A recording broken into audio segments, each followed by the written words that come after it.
এজন প্ৰকৃতিপ্ৰেমী ব্যক্তি। বহু সময়ত তেওঁ জীৱ-জন্তু চৰাই-চিৰিকটিৰ সংৰক্ষণ কৰাৰ লগতে জীৱ-জন্তুক মৰম কৰা পৰিলক্ষিত হৈছে। ঠিক একেদৰে নিজৰ পুখুৰীত মাছৰ নিৰক্ষৰ কৰা পৰিলক্ষিত হয়। হাতত কাছলৈ বনলৈ গৈছে এইজন ব্যক্তি, পুখুৰীত মাছৰ সৈতে কৰিছে খেল। জীৱ-জন্তুক অত্যন্ত ভাল পোৱা এজন জনপ্ৰতিনিধি। বিটিআৰ চৰকাৰৰ বিজনী সমষ্টিৰ মানাহ চেৰফাং সমষ্টিৰ পাৰিষদ ধনঞ্জয় বসুমতাৰী।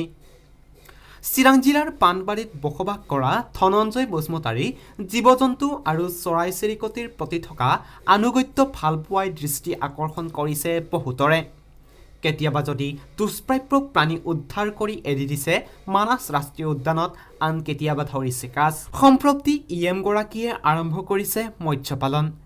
যি সময়ত এজনে আনজনক ঘৃণাৰ দৃষ্টিৰে চাই মানুহৰ মানৱতাবোধ হেৰাই যাবলৈ আৰম্ভ হৈছে, তেনে সময়ত ধনঞ্জয় বসুমতাৰীৰ জীৱ-জন্তুৰ প্ৰতি থকা অগাধ ভালপোৱা নিশ্চয়কৈ প্ৰেৰণাদায়ক। বিটিআৰৰ কাৰ্যবাহী সদস্যতকৈ নিজকে প্ৰকৃতিপ্ৰেমী হিচাপে পৰিচয় দি ভাল পায় মানুহজনে। ধনঞ্জয় বসুমতাৰীয়ে যদি কেতিয়াবা মাছমৰীয়াৰ সৈতে একেলগে পুখুৰীত নামি মৎস্য পালনৰ দায়িত্ব পালন কৰিছে, কেতিয়াবা আকৌ দুষ্প্ৰাপ্য কাছ উদ্ধাৰ কৰি মানাহ ৰাষ্ট্ৰীয় উদ্যানত মুকলি কৰি দিছে, কেতিয়াবা আকৌ মানাহ ৰাষ্ট্ৰীয় উদ্যানৰ বন্যহস্তীৰ সৈতে উমলিছে তেওঁ। ধনঞ্জয় বসুমতাৰী নামৰ এইগৰাকী কাৰ্যবাহী সদস্য আকৌ এগৰাকী ভাল খেতিয়কো। খেতিপথাৰতো ব্যস্ত হৈ পৰে তেওঁ। নিউজ ডেস্ক, বিজনী বাজ 24। বহু মাছ আছে, আমি চালো প্ৰায় 5 কেজি 4 কেজি 5 কেজি 6 কেজি ৰৌ আছে। এই মাছটো কেনেকৈ বনালে, কিমান দিনত হ'ল? এইটো 4 বছৰ কাছাকাছি হ'ল মাছ, 4 বছৰ হ'ল। 4 বছৰত 4 কেজি 5 কেজি এনেকুৱা হৈছে। আজি মানে নিজকে ফিছ ফাৰ্মাৰ লাগিছে, আৰু মানে BTCৰ কাৰ্যবাহী সদস্য যেন লগা নাই আজি, এনেকুৱা ফিল কৰিছে আজি মানে সঁচা সঁচিকৈ মই এজন ফিছ ফাৰ্মাৰ। একেলগে চব মানে জালুৱাসকলৰ লগত দিনটা আজি মই মাছ মাৰিলোঁ, খুব ভাল লাগিছে।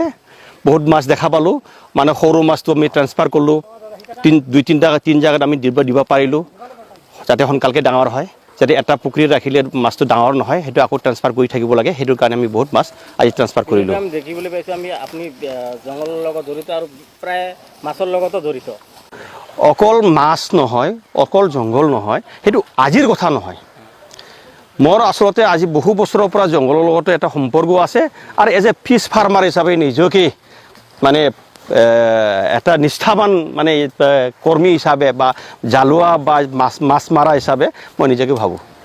মাছবিলাক যে মাৰিলে, কিন্তু মাছবিলাক আপুনি বিক্ৰী নকৰিলে, আকৌ এৰি দিলে, এইটো কাৰণটো কি?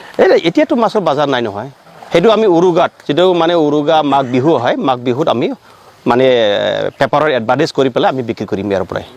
বিটিআৰ অঞ্চলৰ ৰাইজক অনুৰোধ কৰিম যে মই নিজেই প্ৰমাণ পাইছোঁ, সঁচা সঁচিকেই মাছ পুহি পেলাই, মাছ পোহাৰ পাছতো যদি এজন মানে মহান ব্যক্তি নাইবা এজন মানে টকাৰ মালিক বা সম্পত্তিৰ মালিক হ'ব পাৰে বা বহুত টকা উপাৰ্জন কৰিব পাৰে, সেই বস্তুটো একদম প্ৰমাণ হৈ গৈছে।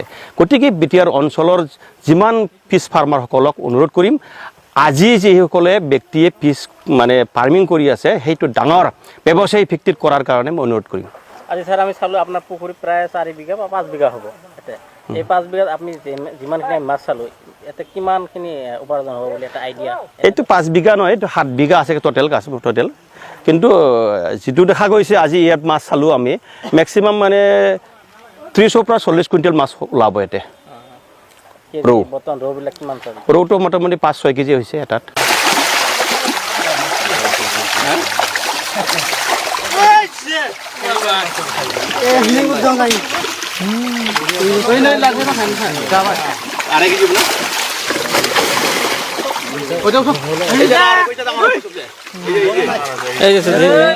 কি খাইছে?